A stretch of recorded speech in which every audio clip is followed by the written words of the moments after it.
Yeah, back in 1988, I had the opportunity to go to Cambridge University and the London School of Economics to do my study abroad my junior year.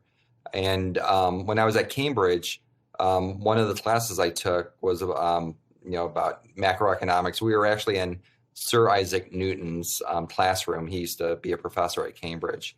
And we learned about S curves, they're in bubbles, the history of stock market bubbles. And so it's always been important to me to use this information. And I based my entire career on, being able to foresee the next S curves. So back in the early 1990s, so I graduated college in 1990. When I graduated, only 10% of US households owned a personal computer back then. And by year 2000, it was 90% of households owned a personal computer. But when the personal computer revolution started, it started in the very late 70s, early 80s.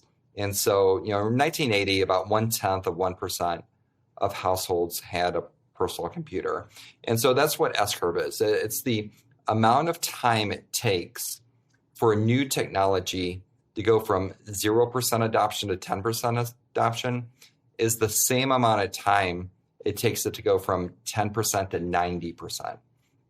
So you can go back and look at, shipping companies in the 1400s, railroads in the 1800s, automobile companies in the 1940s and 50s. I mentioned computers in the 80s and 90s. And then, I use this for, the computer S-curve, the internet S-curve, the mobile internet S-curve, which is basically Apple, and then now blockchain S-curves. So Bitcoin was invented in 2009. By 2019, 10% of US households owned Bitcoin.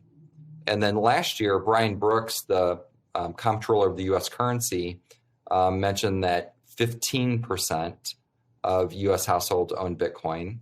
There was a survey that came out earlier this year of 30,000 people that showed 25% of US households own Bitcoin. So we're on this mass adoption, this mega trend of mass adoption of Bitcoin in the United States. And what this tells us, if it took 10 years to go from 0 to 10, then it's going to take 10 more years to go from 10 to 90. So from 2019 to 2029, in 2029, we should hit about 90% adoption of Bitcoin or digital wallets or some sort of crypto assets in our portfolios. And so this megatrend is in place and it's completely unstoppable.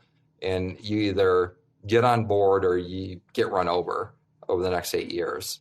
And for people that, spend the time to learn what Bitcoin is, I think it would, be a great benefit to them just to take, 20 to 40 hours and devote to this to understand what this is so that you could participate in this new megatrend.